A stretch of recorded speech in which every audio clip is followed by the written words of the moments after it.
Hello friends, स्वागत है आप सभी का मेरे यूट्यूब चैनल हिंदी पॉइंट में, जिसमें कि हमेशा से मेरी यही कोशिश रहती है कि मैं जो भी कंटेंट आप तक पहुंचा रही हूँ वो आपको पूरी तरह समझ में आए।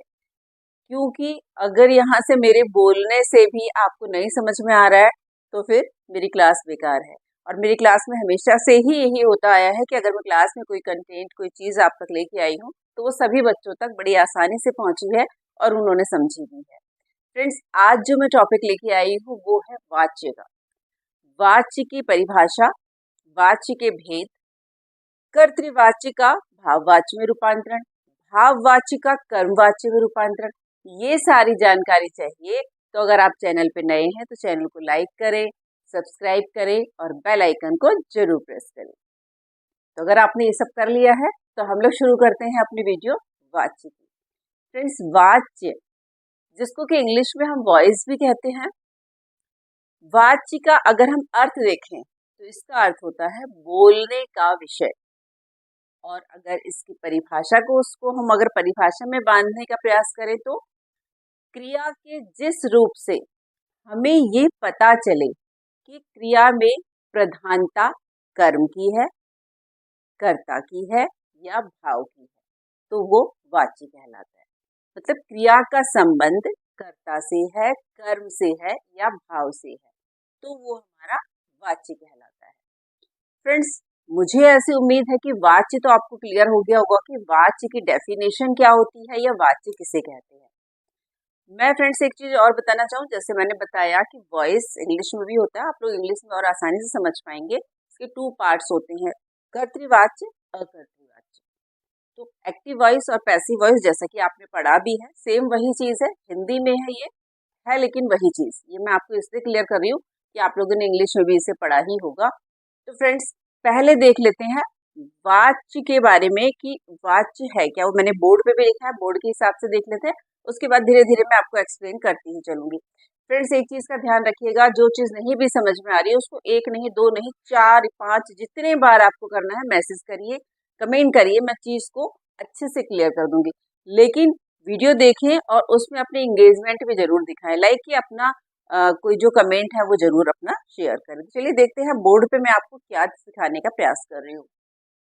देखिए, वाच्य मतलब बोलने का विषय। परिभाषा इसकी हो जाएगी, क्रिया के जिस रूप से यह पता चले कि क्रिया का मुख्य विषय कर्ता है, कर्म है अथवा भाव है, तो वो वाच्य कहलाता है। जैसे कि मैंने आपको बताया भी था। अब देखते हैं इसको उदाहरणों से कि इसके उदाहरण से हम कैसे समझ पाते हैं।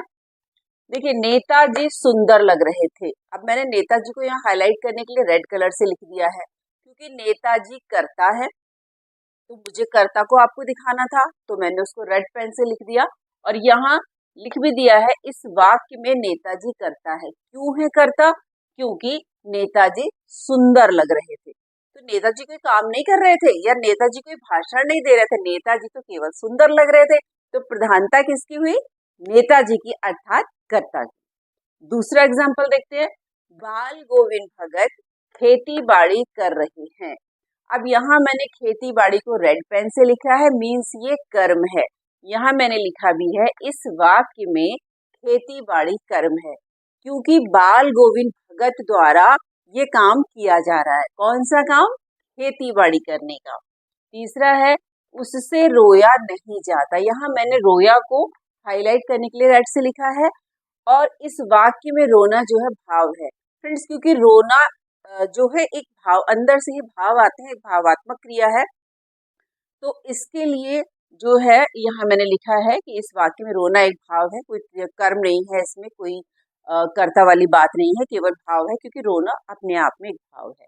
और फ्रेंड्स, एक चीज मैं यहाँ पे और क्लियर करना चाहूंगी कि भाव में अधिकतर जो है पुल्लिंग ही होता है और एक वचन का ही यूज होता है। पुल्लिंग, जैसे कि हम ये बोलेंगे कि मुझे जोकर को देख के हंसना आ गया, तो हंसना आ गया, तो हंसना मतलब पुल्लिंग है, आ गया तो उसी के अनुसार हमारी जो है क्रिया लग रही है। कभी भी हंसने के लिए हम हंसनी नहीं बोलेंगे। अगर मैं लड़की हूँ तो भी, या मैं किसी लड़की के बारे में बात करी हूँ तो भी, यहाँ पे हंसनी शब्द नहीं आएगा, हंसना ही आएगा और पुल्लिंग ही आएगा। तो ये ध्यान रखिएगा, भाववाच्य में हमेशा कर्म जो है भाववाची में हमेशा जो है हमेशा एक वचन और पुल्लिंग की ही बात होती है, स्त्रीलिंग की बात बिल्कुल भी नहीं होती है। फिर देखेंगे इसमें वाक्य के भेद।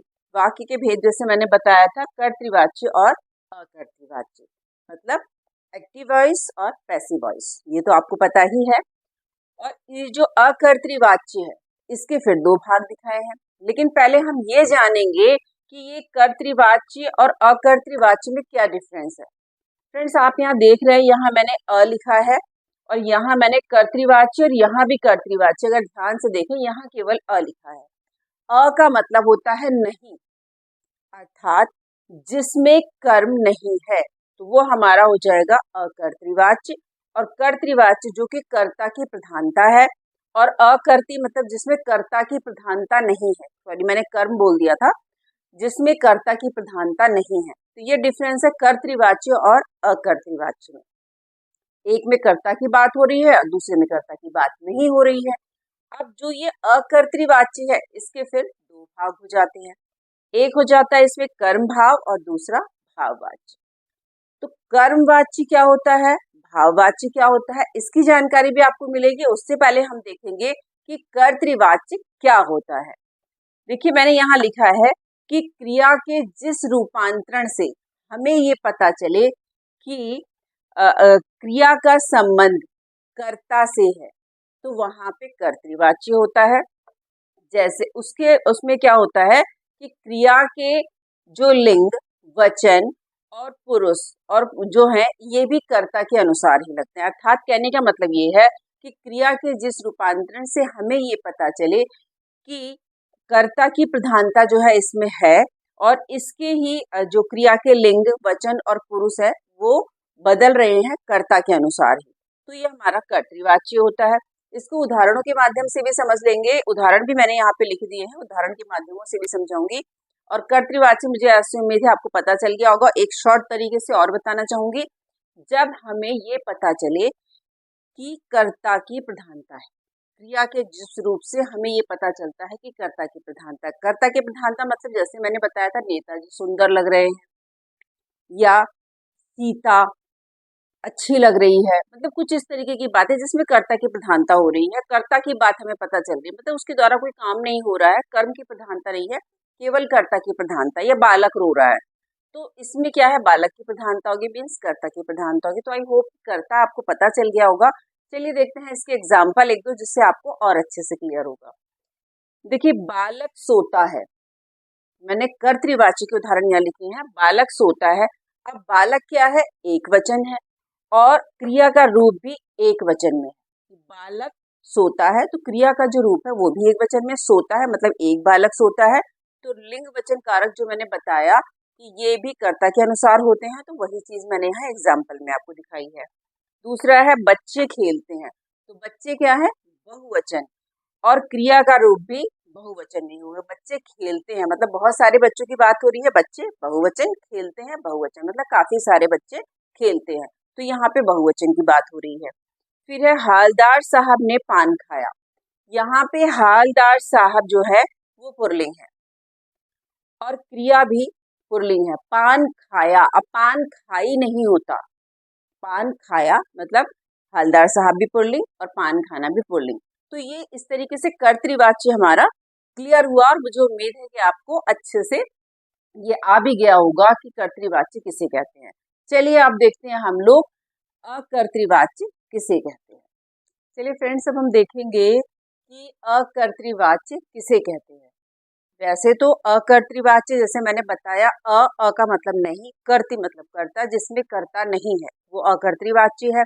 लेकिन मैं आपको बोर्ड के माध्यम से समझाने की कोशिश करती हूँ कि किस तरीके से हम आसानी से समझ सकते हैं कि अकर्तृवाच्य क्या है। फ्रेंड्स देखिए मैंने यहाँ लिखा है, क्रिया के रूपांतर से जब वाक्य में कर्ता की प्रधानता नहीं होती, जैसे मैंने बताया नहीं होती, तो ऐसे वाक्य जो है ऐसे वाच्य अकर्तृवाच्य होते हैं जिसमें कर्ता की प्रधानता नहीं होती। इसके दो भेद होते हैं, कर्मवाच्य और भाववाच्य। तो आप समझ गए होंगे कि अकर्तृवाच्य किसे कहते हैं। अ मतलब नहीं, जिसमें कर्ता नहीं है, इसको इस तरीके से आप समझिएगा। अब कर्मवाची को देख लेते हैं, दो भाग मैंने बताया, कर्मवाची और भाववाची। कर्मवाची जिसमें क्रिया के जिस रूपांतरण से वाक्य में कर्म की प्रधानता का बोध होता है, मतलब हमें पता चलता है कि इसमें कर्म की प्रधानता है, तो उसे हम कर्मवाची कहते हैं। और इसमें जो है क्रिया के लिंग वचन पुरुष कर्म के अनुसार ही होते हैं, अर्थात जो कर्म है कर्म के अनुसार ही लिंग वचन कारक जो है वो परिवर्तित होते हैं। कुछ एग्जाम्पल भी मैंने यहाँ पे लिखे हैं। देखिए, रीना द्वारा गीत गाया गया, यहाँ मैंने गीत और गाया गया को अंडरलाइन किया है। गीत जो है वो कर्म है, और कर्म भी कैसा है, पुल्लिंग है। गीत हमेशा, गीत गाई नहीं जाती, गीत गाया जाता है, तो गीत पुल्लिंग, गाया गया ये भी पुल्लिंग हुआ, तो दोनों में पुल्लिंग की बात हो गई है। गीत गाया गया मतलब पुल्लिंग है, गीत भी पुल्लिंग, गाया गया ये भी पुल्लिंग।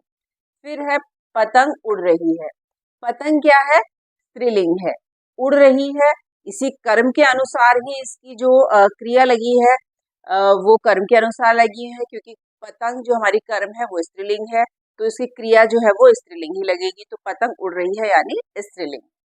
फिर रोगी को दवाई दे दी गई, दवाई और दे दी गई मैंने दोनों को अंडरलाइन किया है, तो दवाई भी स्त्रीलिंग है और दे दी गई ये भी स्त्रीलिंग है। तो कहने का मतलब ये है, कर्म के अनुसार ही जो उसका लिंग वचन कारक है वो परिवर्तित होता है। अगर वो पुल्लिंग है तो जो लिंग वचन कारक है वो भी उसी के अनुसार लगेंगे, कर्म के अनुसार ही। और कर्म में अगर स्त्रीलिंग है तो भी उसके जो लिंग वचन कारक है वो कर्म के अनुसार ही लगेंगे। आई होप ये आपको क्लियर हुआ होगा। चलिए देखते हैं अगला वाला, भाववाची किसे कहते हैं। क्रिया के जिस रूपांतरण से वाक्य में हमें ये पता चले कि कर्म के बदले भाव की प्रधानता है, तो उसे हम भाववाची कहते हैं। लिंग वचन और पुरुष जो है वो भाव के अनुसार ही परिवर्तित होते हैं। एक चीज आपने देखी होगी, कॉमन चली आ रही है, चाहे वो कर्तृवाची है, चाहे वो अकर्तृवाची है, चाहे वो भाववाची है, चाहे वो कर्मवाची है, कि मतलब जो क्रिया के रूप लिंग वचन कारक है वो या तो कर्ता के अनुसार है, या कर्म के अनुसार, या भाव के अनुसार। मतलब जैसा जो हमारा कर्ता की प्रधानता है तो उसके अनुसार होंगे, कर्म की प्रधानता है तो उसके अनुसार होंगे, और अगर हमारे भाव की प्रधानता है तो उसके अनुसार होंगे। वही मैं आपको समझाने का प्रयास कर रही थी। और इसमें इसके एग्जाम्पल भी आपको मैं बताऊंगी, लेकिन उससे पहले एक चीज क्लियर करना चाहूंगी फ्रेंड्स, इसमें भाववाचक क्रिया में जो है ज्यादातर, मतलब मैं बोलना चाहूंगी कि 95% जो है वो ऐसा होता है कि इसमें नकारात्मक वाली बात ही आती है। लाइक जैसे मुझसे पढ़ा नहीं जाता, मुझसे चला नहीं जाता, या मुझसे खाया नहीं जाता। बहुत कम ही, रेयर ही यूज होता है ये मुझसे खाया जाएगा, ये मुझसे चला जाएगा, बहुत कम यूज होता है। ज्यादातर नकारात्मकता वाली बात होती है, लेकिन ऐसा नहीं है कि जो सकारात्मक वाली बात है वो बिल्कुल ना हो, वो भी होती है। मैं बात कर रही हूँ ज्यादा परसेंटेज जो है वो नकारात्मक बात भाव की होती है। चलिए देखते हैं इसके उदाहरण। उससे पढ़ा नहीं जाता, तो यहाँ पे मैं बताना चाह रही हूँ आपको, भाव की बात है। पढ़ा नहीं जाता, कोई कर्म नहीं है, कोई कर्ता नहीं है, बस उसकी फीलिंग है, भाव है कि मुझसे पढ़ा नहीं जाता, तो भाव की प्रधानता होगी। अब मुझसे सहा नहीं जाता, अब यहाँ पे भी ना तो कर्ता की प्रधानता है ना कर्म की, ना तो यहाँ कर्म है ना कर्ता है, तो यहाँ पे भाव है, क्योंकि भाव की बात हो रही है कि मुझसे अब सहा नहीं जाता, मेरी सहन शक्ति जो है वो जवाब दे चुकी है, तो ये हो गया भाववाची।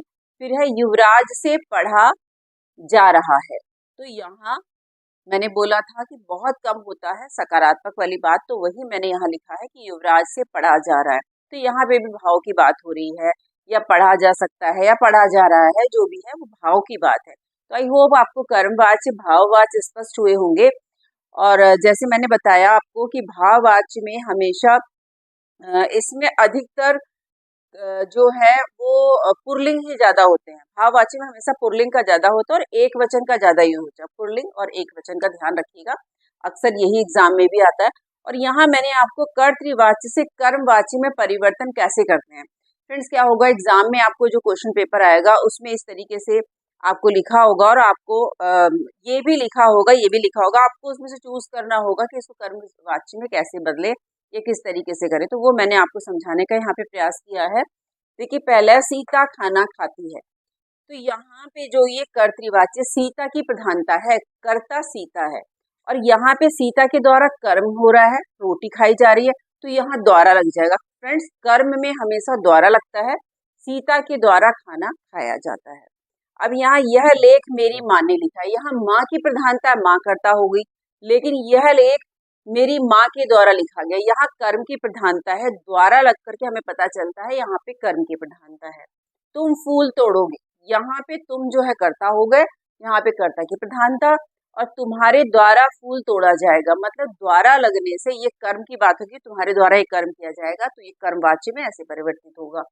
जवानों ने आतंकियों को मारा, तो जवान यहाँ पे कर्ता हो गए, और यहाँ जवानों द्वारा आतंकवादी मारे गए, तो यहाँ पे द्वारा लगने से क्या हुआ, ये हमारा कर्मवाच्य में परिवर्तित हो गया। चलिए अब हम लोग देख लेते हैं अगला वाला टॉपिक।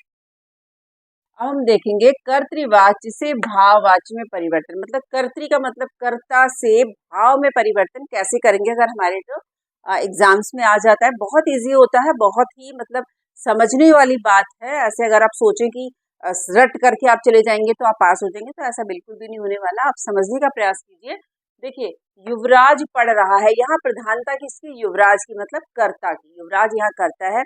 अब इसको जब हम भाव में लिखेंगे तो कैसे लिखेंगे, युवराज द्वारा पढ़ा जा रहा है, मतलब भाव की बात है, पढ़ा जा रहा है उसके द्वारा, मतलब यहाँ पे उसके भाव की बात है कि उसके द्वारा पढ़ा जा रहा है। इसमें युवराज की प्रधानता बिल्कुल भी नहीं है, भाव की प्रधानता है। फिर मछली पानी में तैरती है, मछली जो है वो कर्ता हो गई, कर्ता की प्रधानता है, लेकिन हमें भाव दिखाना है, इसे परिवर्तन करना है भाव में, तो मछली से पानी में तैरा जाता है, उसके भाव की बात होगी कि उससे तैरा जाता है। मैं अब चल नहीं पाता, यहाँ मैं मतलब कर्ता, कर्ता की प्रधानता, और यहाँ मुझसे अब चला नहीं जाता, मतलब भाव की बात है कि मेरे द्वारा अब चला नहीं जाता, भाव में इसको परिवर्तन हम ऐसे करेंगे। फिर है पक्षी घोंसले में सोते हैं, यहाँ पक्षी जो है वो कर्ता हो गए, और हमें इसे भाव में परिवर्तित करना है, तो पक्षियों द्वारा घोंसले में सोया जाता है, मतलब भाव की बात।